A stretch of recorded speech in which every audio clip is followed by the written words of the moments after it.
Ya, hadirin yang dirahmati Allah Subhanahu wa taala, kita masih pembahasan dzikir. Kemarin sudah kita jelaskan bahwasanya masalah kalimatan thayyibatin kasajaratin thayyibatin asluha sabitun wa far'uha bis-sama.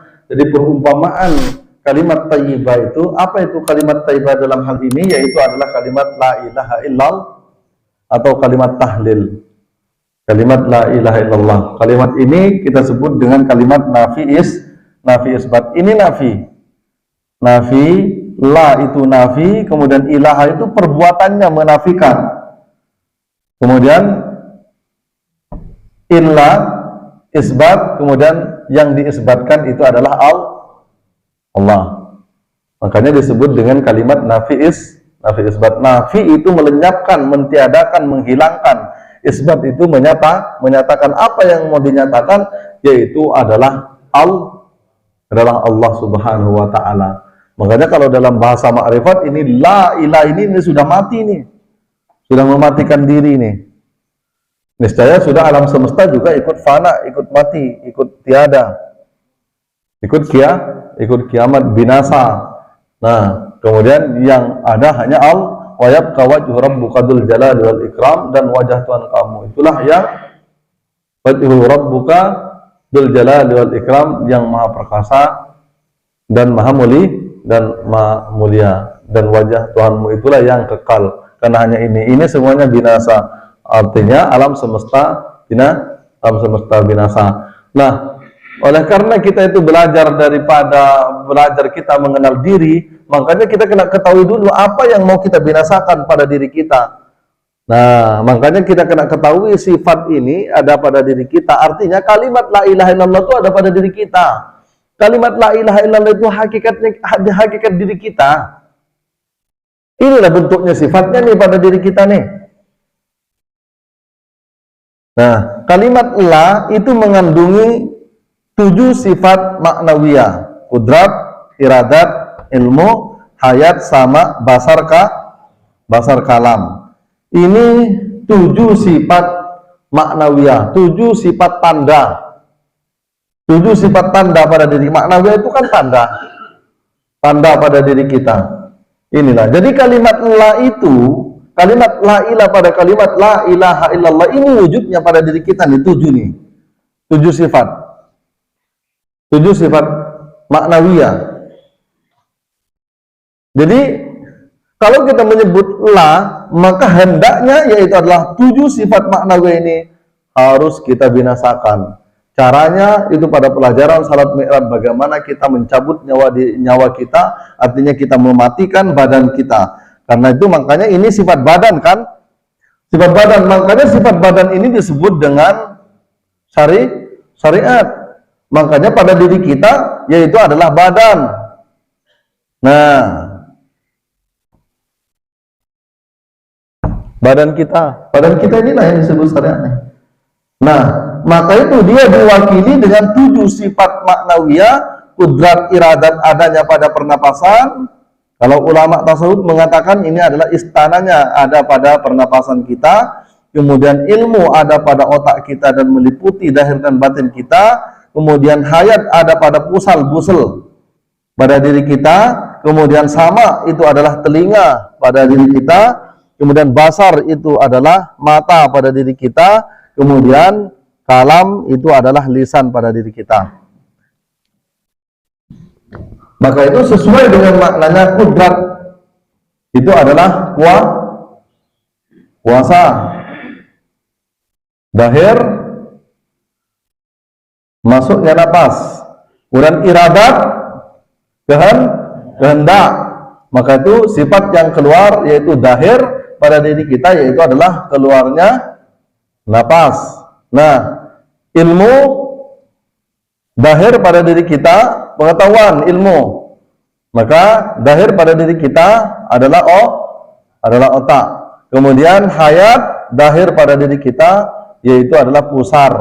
Kemudian sama pendengaran, hayat hidupkan. Kemudian sama yaitu adalah pendengaran, yaitu adalah dahir pada diri kita, telinga. Kemudian basar, dahir pada diri kita, penglihatan, yaitu adalah adalah mata. Kalam dahir pada diri kita yaitu adalah lisan atau mulut kita. Nah, ini hadirin yang dirahmati Allah Subhanahu wa taala. Ini masih sifat kedagingan. Dan ini yang pertama yang mau dibunuh nih. Diri kita.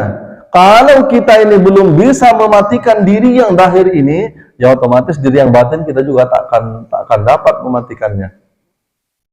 Dan nah, ini hadirin yang dirahmati Allah Subhanahu wa taala. Maka itu dengan kita mengata la, maka yang harus binasa adalah dahir kita. Nah, maka itu sifat kebadan ini disebut dengan syariat. Berarti syariat itu ada pada diri kita kan?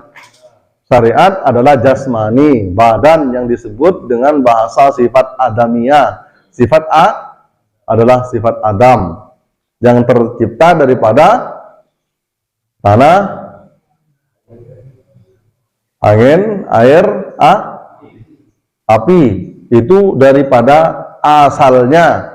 Tapi untuk proses berikutnya yaitu adalah daripada mada, madi, mani, manikam. Itu daripada bapak dan ibu kita. Inilah terbentuknya.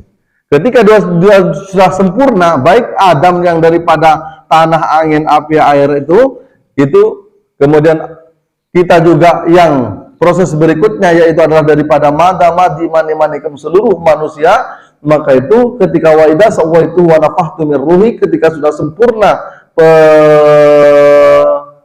kejadiannya wa nafakhtu min ruhi, maka aku tiupkan ruhku. Ruh sudah disediakan. Ruh ini sudah lebih tua daripada jasmani. Karena jasmani belum ada, maka ruh sudah ada. Dan bapaknya ruh yaitu adalah ruhnya Muhammad. Ruh Muhammad disebut juga dengan Nur Muhammad, disebut juga dengan kalam, disebut juga dengan akal atau akal. Dia sudah ada terlebih dahulu, cuma bentuknya itu masih satu, namanya alam wahdah. Dan alam ahadiyah itu ketunggalan Allah, sifat belum ada, Nur Muhammad belum ada. Kemudian dia halaktu Muhammadin min nur wajhi, aku ciptakan Muhammad itu daripada nur wajah aku, kata Allah Subhanahu wa taala. Makanya nur itu nur siapa? Kan nurnya dat, nurnya Allah taala kan. Baru Allah cipta daripada nurnya, yaitu adalah yang disebut dengan Nur Muhammad atau Ruh Muhammad. Ruh Muhammad ini siapa yang sebenarnya? Yang sebenarnya dia ada cahaya Allah. Ya kan? Yang sebenarnya Nur Muhammad ini yaitu adalah cahaya Allah. Di sini kita masih satu nih. Belum terpencar lagi. Belum terpencar. Mau rohnya malaikat, mau rohnya hewan, mau rohnya tumbuhan, mau rohnya langit, mau surga, mau neraka. Ini masih satu di sini. Makanya kita secara rohani semua alam semesta itu adalah saudara kita. Ya kan? Karena asalnya dari Bapa yang sah, min nafsi wahidah, daripada yang sah, daripada yang satu. Demikian juga jasad kita min nafsi wahidah, daripada Bapa yang satu juga, daripada Adam. Kan? Nah, rohani kita juga daripada yang satu. Tapi yang badan juga, yang Adam itu juga karena api, air, angin, tanah itu juga daripada Nur Muhammad juga, tetap hakikatnya itu adalah satu, yaitu adalah Nur Muhammad. Nah, itu hadirin yang dirahmati Allah Subhanahu wa taala.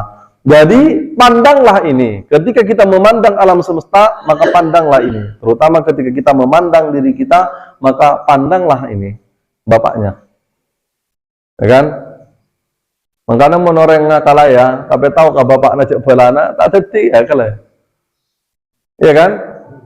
Contohnya begini, kita mau marah, nih sekarang kita jatuhnya kan kepada syariat nih.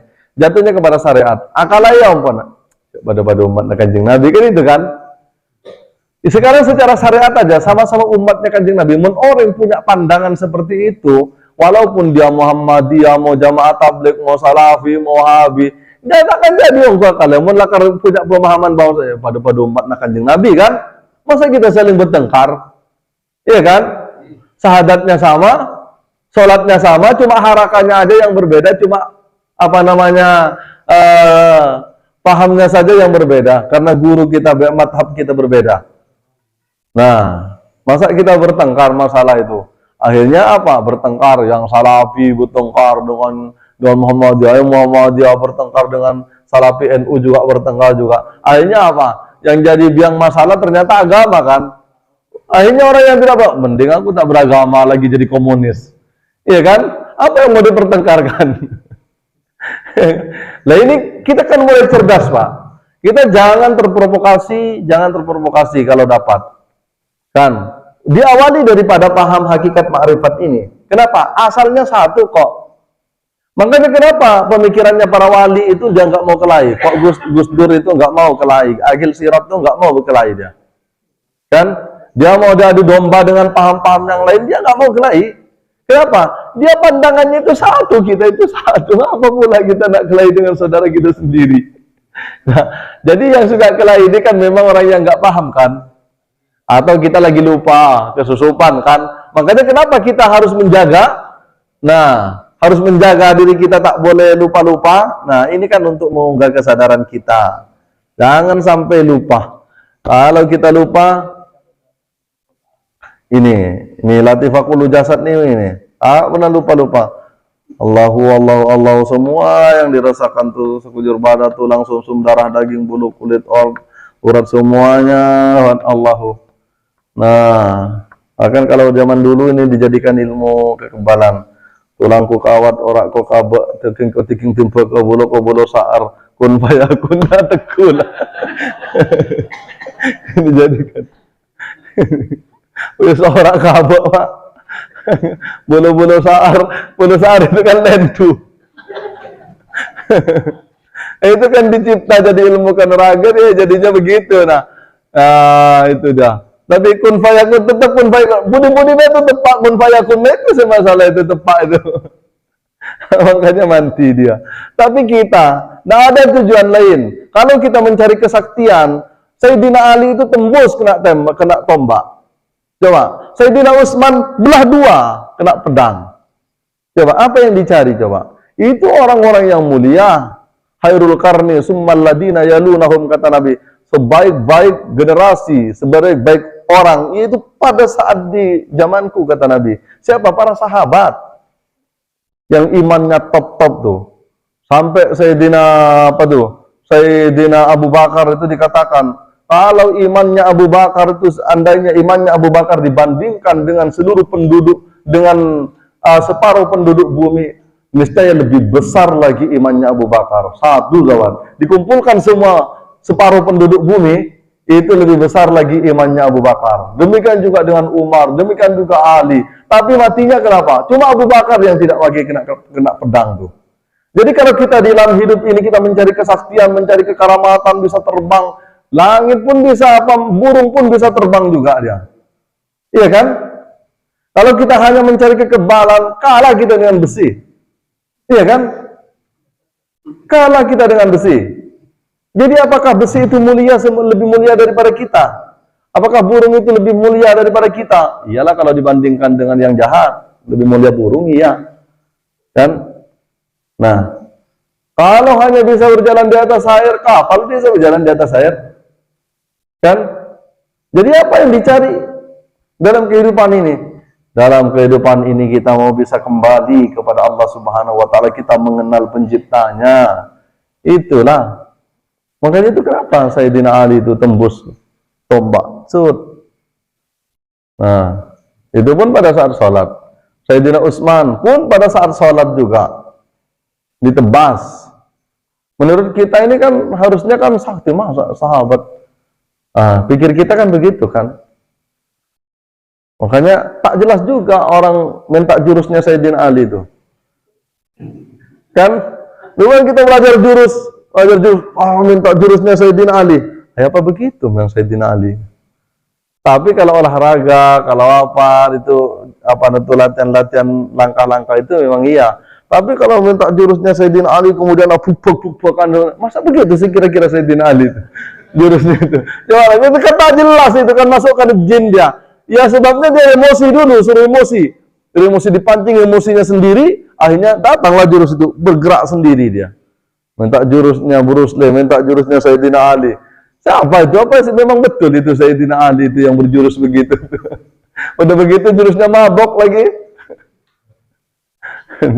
Tapi itu kan main-main, bunga-bunga lah. Kan bukan itu yang dicarinya.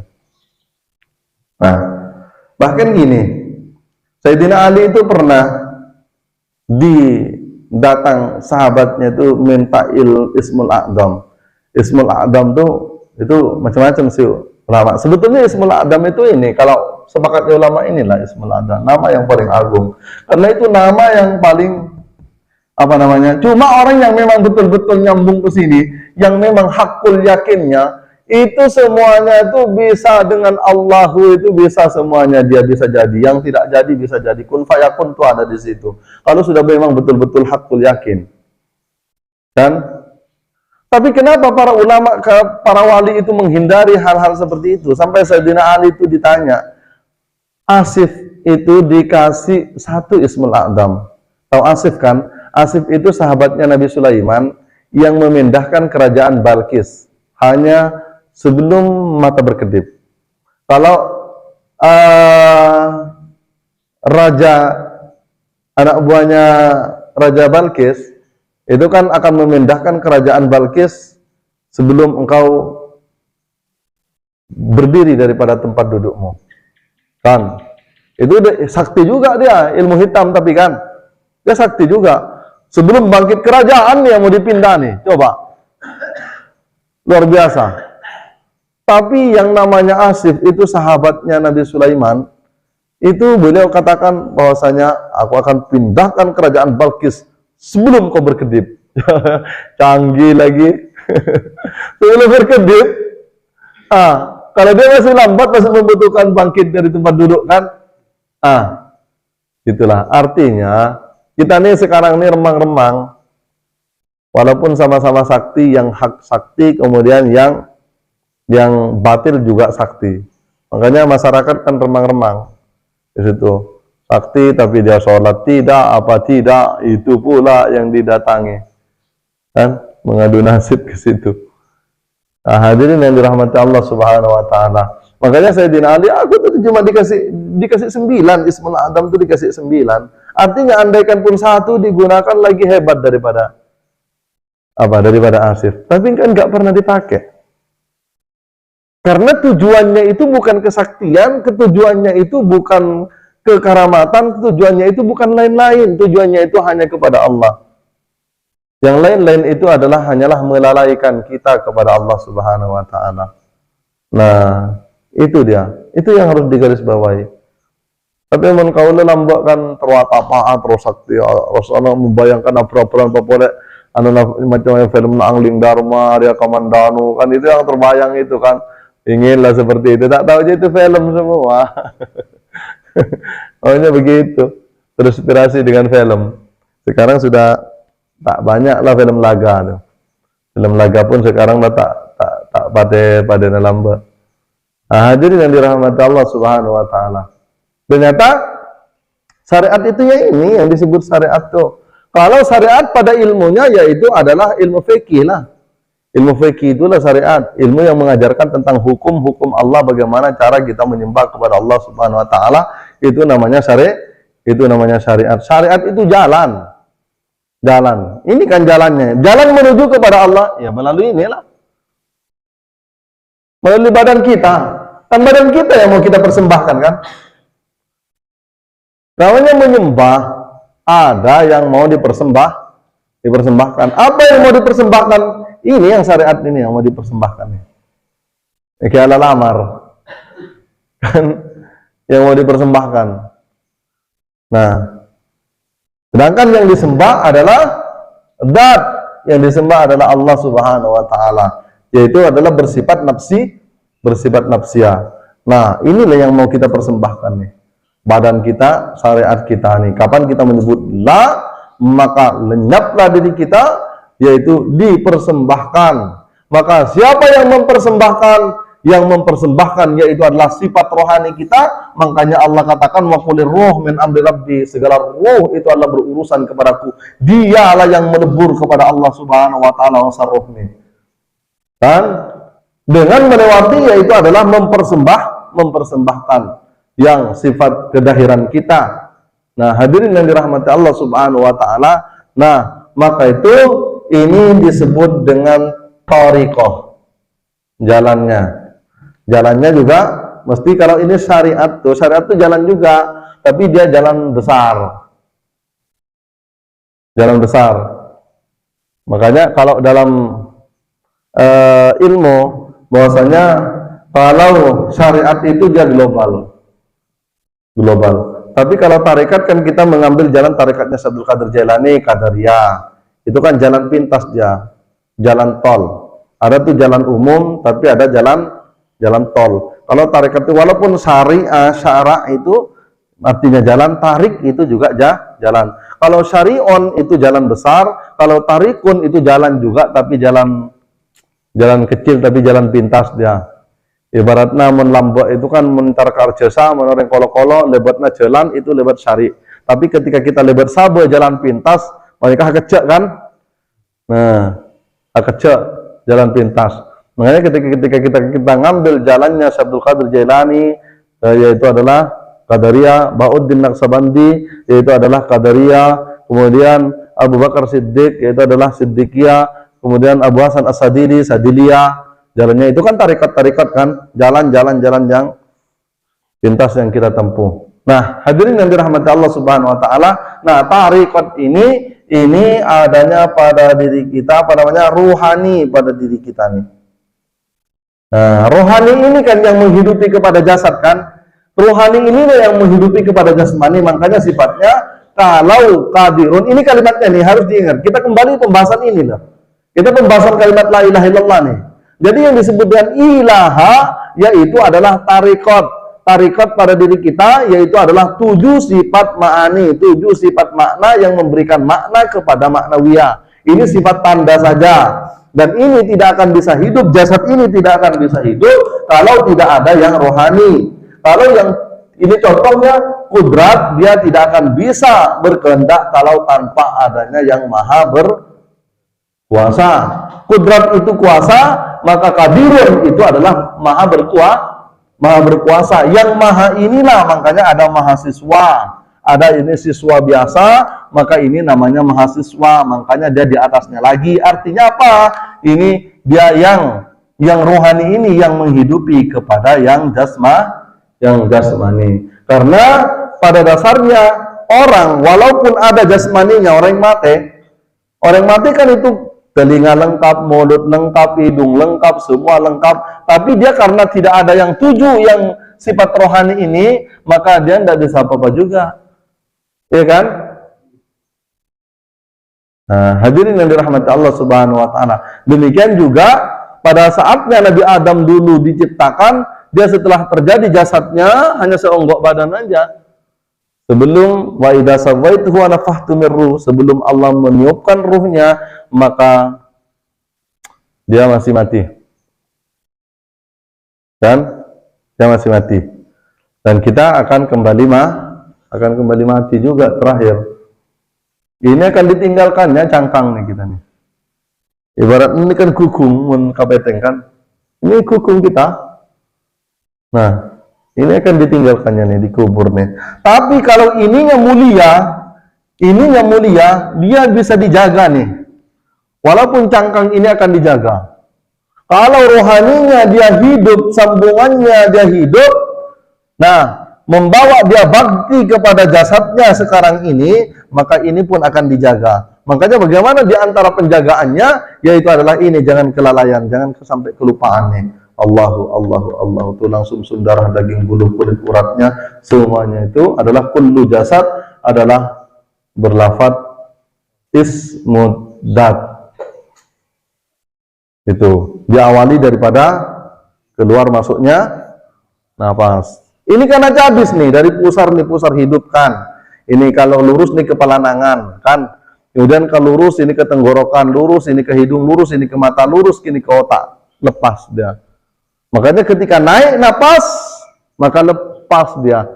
Kita kan lepas dari ubun-ubun nih. Ketika turun napas, masuk dia kembali. Kan? Itu sampai lepas, Pak. Ketika naik kita napas kita itu sudah mati. Cuma kan ketika dia dengan kecepatan yang luar biasa Allah balikkan lagi, masuk lagi dia napas tuh. Coba. Artinya di situ apa? Itu malaikat Israel yang bekerja. Israel mencabut, kemudian Israel lah yang memasukkan lagi. Sebagaimana dulunya dia pertama memasukkan, sampai pada hari ini tugas malaikat itu tak berhenti-berhenti pada makhluk manapun. Sekali dia memasukkan, dia tetap keluar masuk. Itu dia bekerja. Kalau Bapak bernapas di situ, itu bukti nyata bahwasanya Israel masih bekerja sesuai dengan tugasnya. Kan? Bila dia sudah habis kontrak kita, dia tak bekerja lagi. Apakah ketika dia masuk dia tak apa lagi? Tapi dia kalau keluar, dia tak masukkan lagi. Napas tuh matilah kita. Kan? Makanya kalau kita tidak mengenal Tuhannya, apalagi kita tidak beribadah, mencelak-mencelaklah di sini. Proses akan dicabut nih. Terakhir mencelak-mencelak kesakitan. Kan? Tapi bila di sini kita sudah damai, kita sudah tahu jalannya, maka assalamualaikum warahmatullah. Nyamanlah. Balik tedung lah. Kan? Dia justru bahagia. Dia mau keluar daripada neraka nih, daripada siksa nih. Dan lantaran kita rohani masih hidup bersama badan ini, dia tersiksa kita kan. Bagi yang merasa tersiksa, bagi yang tidak bersyukur lah. Masih butuh bini lagi, butuh anak lagi. Bini pun bukan cuma mau satu pikirnya kan. Kemudian mau duit, mau apa macam-macam. Mau melihara sapi, mau asaka, mau apa. Lantaran ada ini, kalau tak ada ini, manalah dia. Kan? Artinya sifat-sifat kedagingan ini yang apa nih? Yang bawa beban nih sebetulnya kan?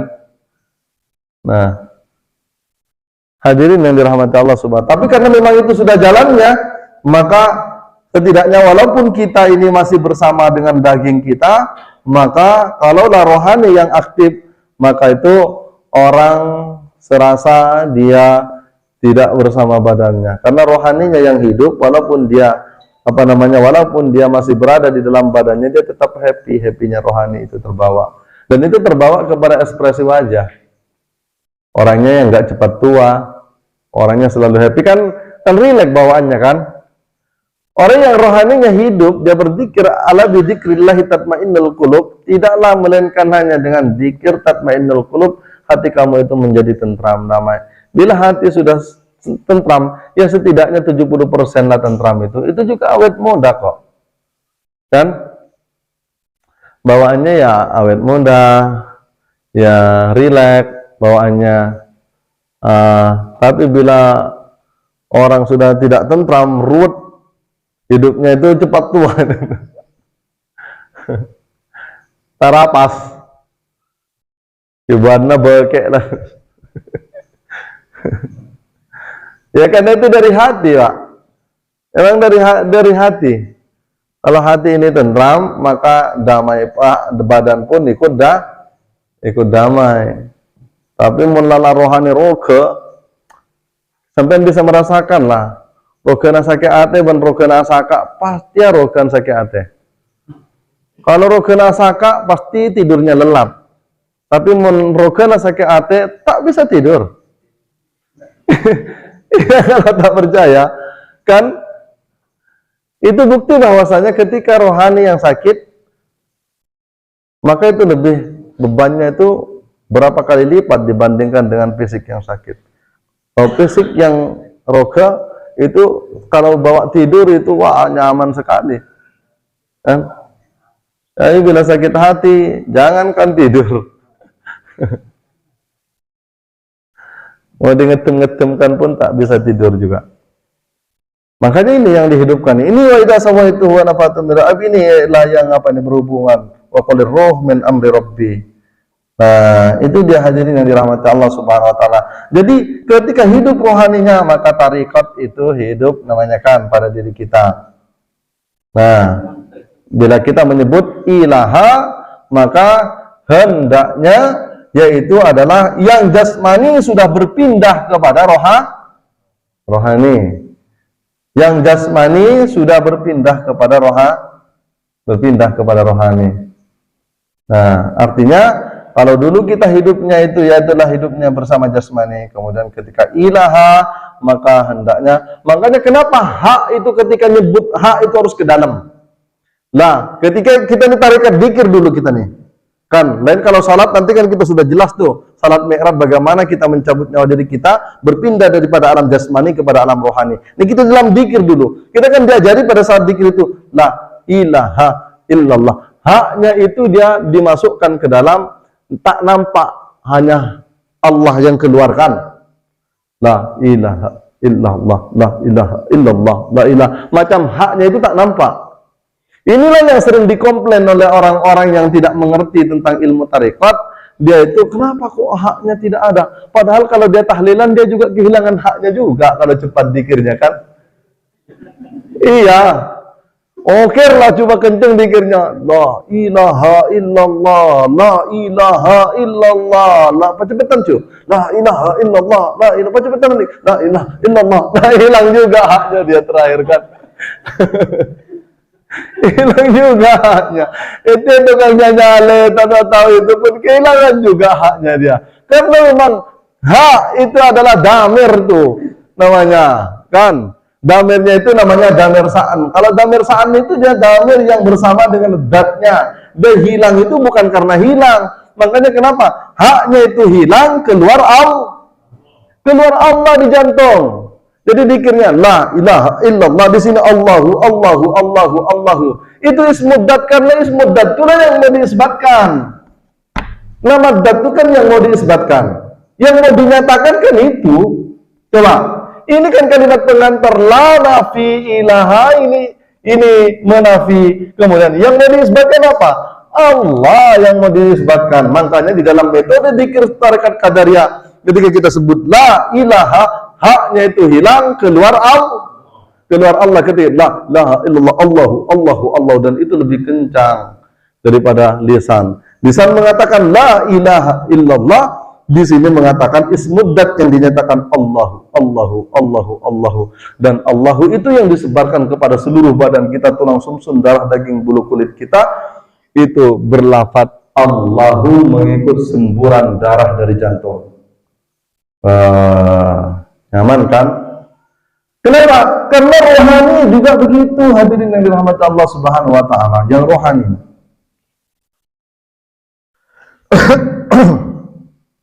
Yang jasmani dihilangkan, keluar Allah. Nah, hadirin yang dirahmati Allah Subhanahu wa taala. Nah, hendaknya ketika kita menyebut la ilaha, hilang diri jasmani, fana diri jasmani, kemudian ilaha, maka fana jugalah diri rohani. Rohani inilah yang berangkat kepada dat Allah Subhanahu wa ta'ala. Nah, bila kita sudah di sini mengalami jasmani sudah tak ada, rohani sudah tak ada, maka yang ada siapa? Yang dirasakan itu hanya Allah. Allah betul lah yang kita sebut dia itu adalah Allahu Allahu Allahu itu. Maka hilang diri jasmani, hilang diri rohani, artinya jasmani pun sudah mati, rohani pun sudah mati. Makanya kalau syariat jasmani kan, kalau tarekat itu adalah rohani kita. Nah, kalau hakikat yaitu adalah apa namanya? Kalau ini apa tarekat hati kita, pada diri kita, dahirnya hati. Nah, kalau hakikat yaitu adalah rohani kita. Nah, kalau ma'rifat itu disebut dengan rahasia, sir. Rahasia adalah rahasia. Kenapa dikatakan rahasia? Kita sudah tak ada lagi di sini, kita sudah jadi rahasia. Kan cerita kita itu hanya sampai di sini kan? Hanya sampai di sini kita sudah selesai lah sampai rohani kan? Kita berangkat daripada alam jasmani ke alam rohani, masih ada diri kita. Ini diri yang dahir, ini diri yang batin. Diri yang batin ini hakikatnya Muhammad, karena inilah bapaknya Muhammad kembali kepada asalnya. Asalnya Muhammad, kan? Qad aflaha man zakkaha, apa namanya? Laqad halaqnal insana fi ahsani taqwim. Sungguh aku jadikan manusia itu dari sebaik-baik kejadian. Sebaik-baik kejadian itu kata Syekh Abdul Qadir Jailani, yaitu adalah nur ini tadi, atau ruh ini tadi. Asalnya daripada yang satu ini. Karena ini daripada dar dan Allah. Ini nih bahan bakunya. Tapi bila ini sudah kembali, maka rohani pun sudah tidak ada. Muhammad itu yang disebut tauhid, tinggallah kenyataan Allah Subhanahu wa taala hanya zat semata-mata yang ada. Kan? Makanya bila kita sudah berzikir, kalau dalam tarekat, kemudian bila kita sudah berzikir, hanya tinggal Allah, Allah.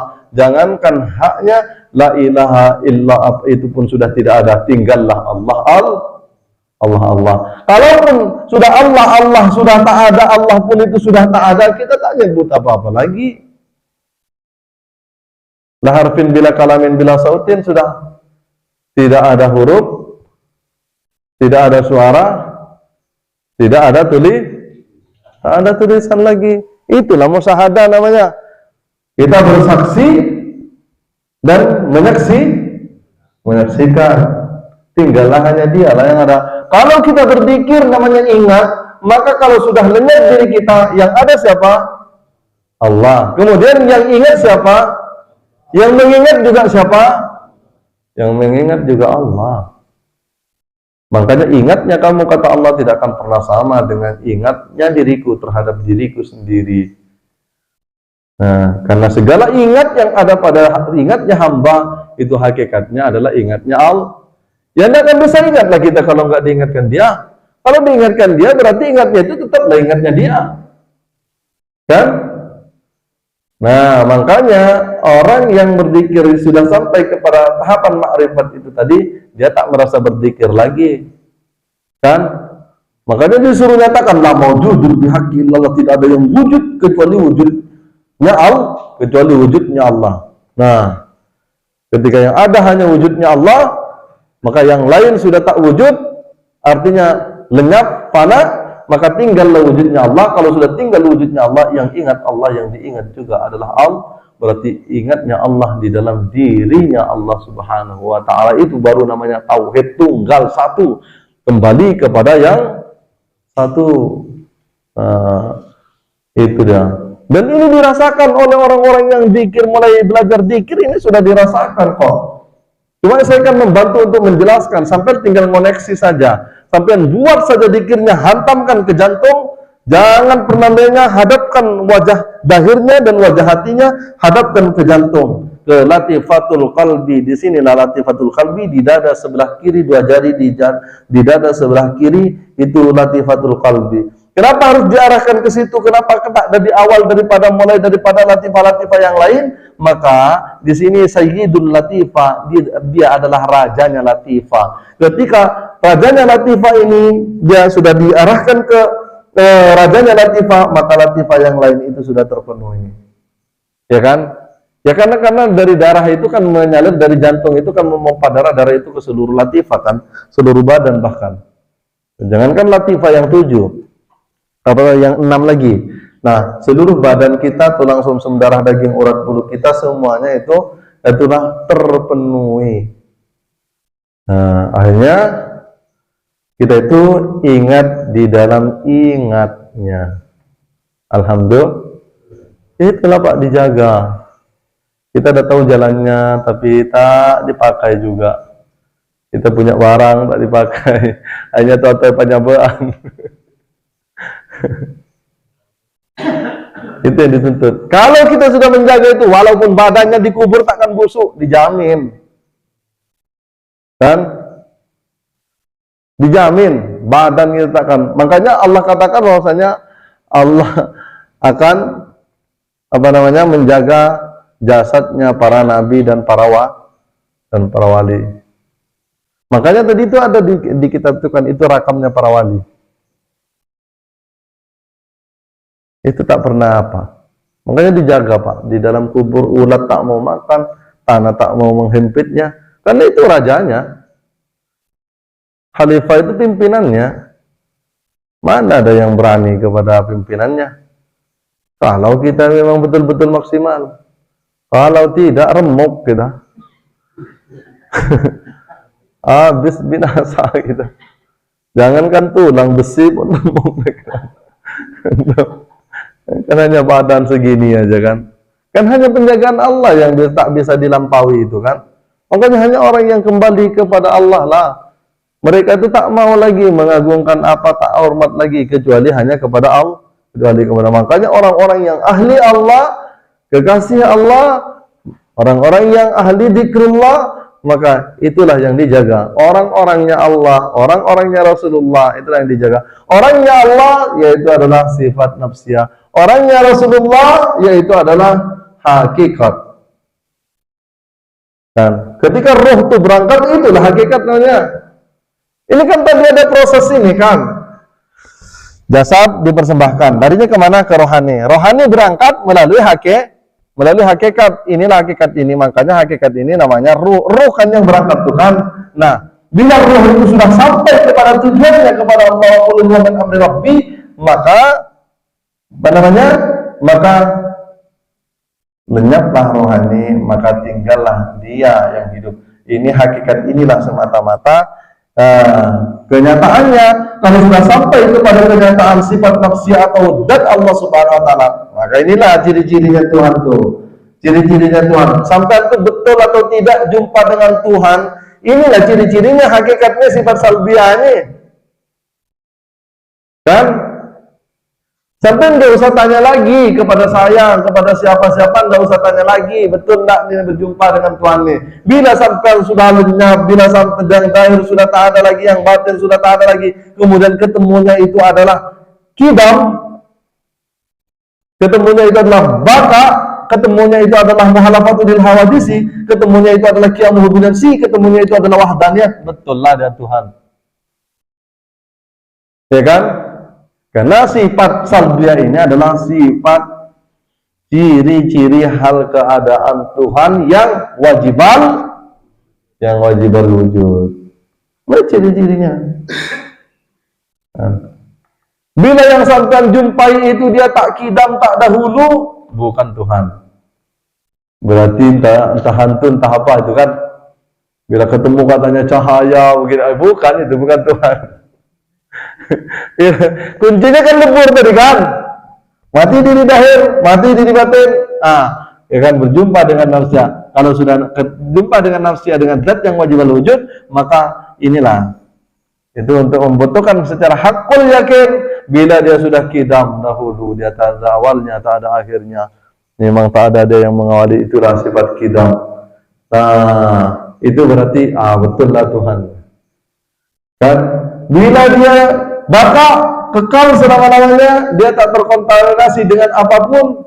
Tapi itu sudah pasti, Pak. Kalau kita sudah lenyap diri dahir dan batin, kita pasti baka kok. Ini kan daripada alam fana nih kan.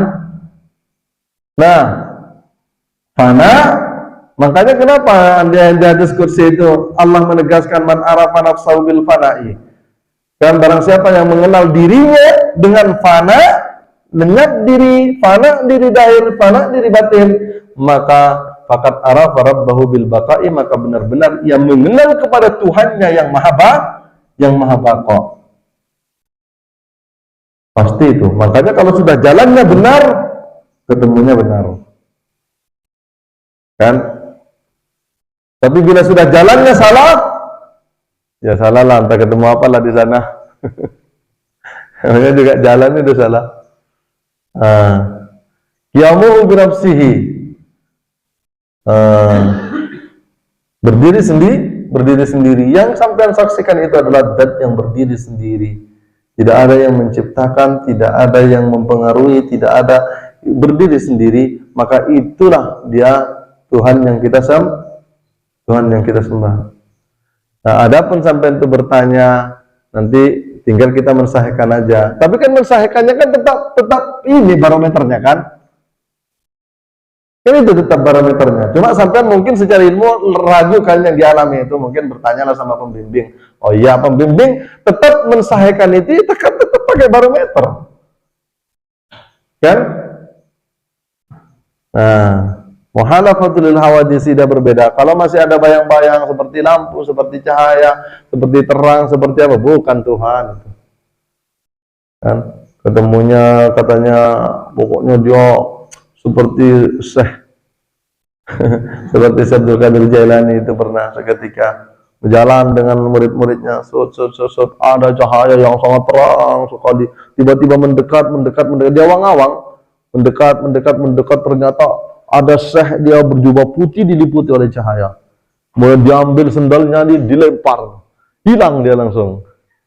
Ditanya sama murid-muridnya, wahai syekh, kenapa sampean berbuat demikian? Bukankah jarang orang-orang yang didatangi hal-hal yang sangat luar biasa seperti itu? Apa kata Syekh Abdul Qadir Jailani? Tuhan itu dia tidak datang karena dipanggil dan dia juga tidak pergi karena diusir. Karena dia bukan jelangkung kan? Karena jelangkung iyalah. Tuhan itu kekal selama-lamanya, dia berdiri sendiri tak bergerak. Dari dulunya sampai sekarang dia tetap Tuhan, tak bergeser sedikit pun, dia tetap dia adalah Tuhan. Cuma kita membutuhkan lenyapnya, kita membutuhkan jalan kembalinya kita kepada Allah Subhanahu wa taala. Allah tak pernah berubah, Allah tak pernah bergeser. Pendosa, orang tak menyembah satu pun sekalipun, dia tetap Tuhan, dia tetap tak bergeser pada tahtanya. Dia adalah kerajaan dunia, dia adalah kerajaan akhirat. Makanya itu yang terpenting kita hendak dikenali. Qiyamu binafsi wahdaniyat, tunggal dia. Tak ada saudaranya, tak ada apa, tidak lam yalid walam yulad. Dia tidak beranak dan tidak diberanak. Ahad. Ya, makanya yang pertama kul huwallahu ahad. Allahus samad. Lam yalid walam yakul lahu kufuwan ahad lagi. Makanya dari ahad kembali kepada ahad. Kita ini asal daripada ahad akan kembali kepada ahad. Kalau kita kembali kepada yang berbilang-bilang, bukan. Itu bukan Tuhan. Kan? Mungkin sampai di sini mungkin ada yang mau ditanyakan. Atau mau curhat. Saya Ustaz dilanda keraguan dalam berzikir yang baru-baru ini terutama. Lanjutkan saja. Kalau sampai di pertengahan ingat yang lain, Allah yang mengingatkan, Allah yang melupakan. Kan? Dikembalikan di wasal namanya. Disambungkan lagi. Dia langsung seketika itu dia juga connect lagi. Kan? Connect lagi. Dah, rasakan saja. Ikuti saja. Jangan ragu-ragu. Jangan ragu-ragu, hantamkan. Hantamkan. Arahkan wajah dahirnya, arahkan wajah batinnya ke latifatul qalbi, di jantung. Arahkan ke situ sampai kita memang betul-betul merasakan seperti tadi itu. La ma'budu illallah, la maqsuda illallah, la mawjudun bihaqqi illallah. Itu yang tiga itu betul-betul dirasakan. Kan mulai daripada awal kita sudah katakan la ma'budu illallah, itu yang disebut. Tidak saya sembah, dan Allah saya nyembah dan saya menyembah. Kan saya maksud dan saya maksud, saya beda dan saya beda. Allah. Jantung yang dirasakan, nikmat luar biasa. Nah, mungkin ini yang bisa saya sampaikan. Kalau tidak ada yang ditanyakan, kurang lebihnya mohon maaf. Wallahul muwaffiq ila aqwamit thariq. Wassalamualaikum warahmatullahi wabarakatuh.